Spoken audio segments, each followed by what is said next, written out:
নমস্কাৰ, আপোনালোক সকলোকে স্বাগতম জনাইছোঁ অসম ফিচাৰ ইউটিউব চেনেললৈ। আশা কৰোঁ আপোনাৰ সকলোৰে খবৰ ভাল।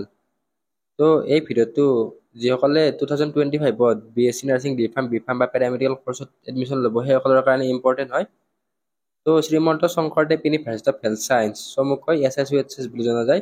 তো তেওঁলোকৰ ফালৰ পৰা তেওঁলোকৰ এফিলিয়েটেড কলেজ লিষ্টখন পাব্লিছ কৰি দিলে। তো 2025ৰ কাৰণে তেওঁলোকৰ ফালৰ পৰা অফিচিয়েল নটিচখন দি দিলে। তো এফিলিয়েটেড কলেজ মানে তেওঁলোকৰ আণ্ডাৰত থকা যিবিলাক প্ৰাইভেট কলেজ আছে সেই প্ৰাইভেট কলেজৰ বিলাকৰ লিষ্ট দি দিলে। তো আপোনালোকে নিশ্চয় জানে যে Srimanta Sankardev university of health ছায়েন্সে BSc nursing B pharm paramedical কৰ্চৰ কাৰণে এণ্ট্ৰেন্স এক্সাম কণ্ডাক্ট কৰায়। তো তেওঁলোকে বোথ গভাৰ্ণমেণ্ট আৰু প্ৰাইভেটৰ কাৰণে এণ্ট্ৰেন্স এক্সাম কণ্ডাক্ট কৰায়। যদি আপোনালোকে অসমত প্ৰাইভেটত কলেজত এডমিশ্যন ল'ব বিচাৰে তেনেহ'লে আপোনালোকে Srimanta Sankardev university of health ছায়েন্সৰ এণ্ট্ৰেন্স এক্সামটো দিয়া হ'ব লাগিব। তো আপোনালোকে Srimanta Sankardev university of health ছায়েন্সৰ এণ্ট্ৰেন্স এক্সামটো দিলে তো গভাৰ্ণমেণ্ট কলেজ কেইখনৰ কাৰণে এলিজিবল হ'বই, আৰু কি প্ৰাইভেট কলেজত এডমিশ্যন ল'ব পাৰিব সেই লিষ্টখন ইয়াতে দিয়া আছে। তো SSUHS আণ্ডাৰত প্ৰাইভেটত এডমিশ্যন ল'লে কিছুমান প্ৰব্লেম নহয়, লাইক কিছুমান চাৰ্টিফিকেট পোৱাত ইমানখিনি প্ৰব্লেম নহয়। তো কিন্তু SSUHS এফিলিয়েটেড নহ'লে সেইখন কলেজৰ পৰা কেতিয়াবা চাৰ্টিফিকেট পোৱাত কিছুমান জটিলতাৰ সন্মুখীন হোৱা দেখা যায়। আপোনালোকে SSUHS আণ্ডাৰত ল'লে ইমানখিনি জটিলতা নহয়।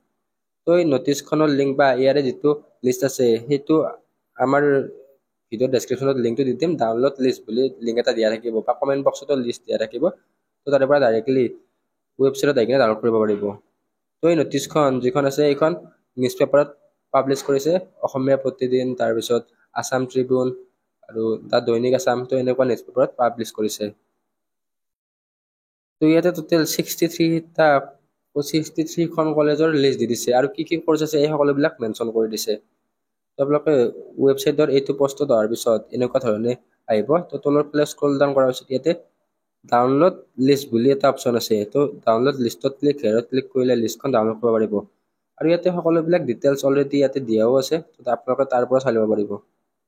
তো আপোনালোকে এই নটিচখন চাব পাৰে। তো এই নটিচখন Srimanta Sankardev university of health science SSUHS দ্বাৰা পাব্লিছ কৰা হয়। তো ইয়াতে নটিচখনৰ নাম্বাৰটো দিয়াই আছে, পাব্লিক নটিচ। তো চাব পাৰি ইয়াতে the admission to all this courses R through common entrance examination CEE। তো কমন এণ্ট্ৰেন্স এক্সামিনেশ্যন CEE মানে BSc নাৰ্ছিঙৰ কাৰণে CEE হৈ গ'ল 22 জুনত যিটো আছে, সেইটো BSc নাৰ্ছিঙৰ কাৰণে CEE। নেক্সট বি ফাৰ্মৰ 8 জুনতটো CEE। তেনেকৈ যিবিলাক কৰ্চ আছে পেৰামেডিকেল হৈ গ'ল, GNM হৈ গ'ল, তো স্পেচিফিক ডেটত SSUHS এটা এণ্ট্ৰেন্স এক্সাম কণ্ডাক্ট কৰিব। সেই এণ্ট্ৰেন্স এক্সামটোৰ কথা ইয়াতে কোৱা হৈছে। তো ইয়াতে কমন এণ্ট্ৰেন্স এক্সাম বুলি বেলেগ নহয়, যিটো নৰ্মেল BSc নাৰ্ছিং, তো SSUHS BSc নাৰ্ছিঙৰ এণ্ট্ৰেন্স এক্সাম আছে সেইটোৰ কথাই কৈছে ইয়াতে। তো যিসকলে SSUHS CEE এণ্ট্ৰেন্স এক্সামটো দিব তো তেওঁলোকে এইখন কলেজত এডমিশ্যন ল'ব পাৰিব। আৰু যেতিয়া কিবা কাৰণত তেওঁলোকে SSUHS এণ্ট্ৰেন্স এক্সামটো নিদিয়াকৈ এডমিশ্যন ল'লে তেতিয়া কি হ'ব? তো যিখন ৰেজিষ্ট্ৰেশ্যন আছে তো SSUHS ৰেজিষ্ট্ৰেশ্যন নিদিব। তো তাৰপিছত ৰেজিষ্ট্ৰেশ্যন নহ'লে আপোনালোকৰ বহুতখিনি প্ৰব্লেম হৈ যাব বা আপোনালোকৰ পঢ়াখিনি এনেই যাব। সেইকাৰণে এণ্ট্ৰেন্স এক্সাম দিয়াবিলাকে প্ৰাইভেটত গ'লেও এণ্ট্ৰেন্স এক্সামটো দি দিব। তো ইয়াতে প্ৰায় 63টা কলেজৰ নাম বা ইয়াতে কি কৰ্চ আছে সকলোবিলাক দিয়া আছে। তো আমি যিমানখিনি ইম্পৰ্টেণ্ট হয় সেইখিনি আলোচনা কৰি দিম, তো আপোনালোকে বাকীবিলাক চাই ল'ব। তো এইখিনি সকলোবিলাক প্ৰাইভেটে হয় বাৰু। তো ইয়াতে প্ৰথমতে Aditya college of physiotherapy and health science আছে ডিব্ৰুগড়ত এখন। তো ইয়াতে কি কৰ্চ আছে? পেৰামেডিকেলৰ DPT, diploma in physiotherapy, BPT, তাৰপিছত DMLT, তাৰপিছত DMRT, তো ৰেডিঅ'লজি লেবৰেটৰী এইবিলাক আছে। Next Barpeta cancer care under Assam cancer care foundation. তো ইয়াতে BSc নাৰ্ছিং কৰ্চটো আছে। তো লাষ্ট ইয়াৰ ইয়াৰ ওপৰত ভিডিঅ' বনাইছিলোঁ, তো সেই ভিডিঅ'টো আপোনালোকে ডাইৰেক্ট ইউটিউবত চাৰ্চ কৰি চাই ল'ব পাৰিব। তো এইখন এক্সট্ৰা হৈ যায়। তো কেঞ্চাৰ কেয়াৰতো BSc নাৰ্ছিং কৰ্চটো আছে। নেক্সট ইয়াতে আছাম ইনষ্টিটিউট অফ ফাৰ্মাচী যোৰহাটত বি ফাৰ্ম আছে, ইয়াৰ ওপৰত ভিডিঅ' বনাইছিলোঁ। তো অমিয়া ভৰালিত BSc নাৰ্ছিং আছে। তো ইয়াতে আৰিয়া নাৰ্ছিং কলেজ কামৰূপত পষ্ট বেচিক নাৰ্ছিং আছে, BSc নাৰ্ছিং আছে, MSc নাৰ্ছিং আছে। তো এইখিনি আছে। তো ইয়াতে Assam oil college of nursing, তো এইখন গভাৰ্ণমেণ্ট হয়। তো এইখনৰ নামো ইয়াতে দিয়া আছে। তো ইয়াতে BSc নাৰ্ছিং কৰ্চটো আছে। তো ইয়াৰে নটিফিকেশ্যন আহিছে বাৰু, ইয়াৰে নটিফিকেশ্যনৰ ভিডিঅ' আমি অতি সোনকালে দি দিম। তো ইয়াতে বি বৰুৱা কেঞ্চাৰ ইনষ্টিটিউটখন আছে। তো এইখনত আপোনালোকে এডমিশ্যন ল'বৰ কাৰণে এইটো এণ্ট্ৰেন্স এক্সাম দিব লাগিব। তো ইয়াৰে একদম ডাইৰেক্টলি এখন প্ৰাইভেট নহয়, তো সেমি গভৰ্ণমেণ্ট বা গভৰ্ণমেণ্টে হয়। তেনেকুৱা মাজতে সেমি গভৰ্ণমেণ্ট কলেজবিলাকো তাত আছে। তো ইয়াতে কি কৰিছে যে পেৰামেডিকেল আছে, তো BSc in anaesthesia and critical care, 2 year diploma programme in radiography technology, তাৰপিছত 1 year diploma course of OT CSSD technology আৰু MSc নাৰ্ছিং আছে। তো নেক্সট আছে NEF কলেজ অফ ফাৰ্মাচী, তো বি ফাৰ্ম আছে, ডি ফাৰ্ম আছে। তো ইয়াতে ফাৰ্মাচিউটিকেলো আছে, তাতো বি ফাৰ্ম ডি ফাৰ্ম আছে। তো NEF college of health science তাতে আছে BSc MLT, DMLT BPT এইবিলাক কোৰ্চ আছে।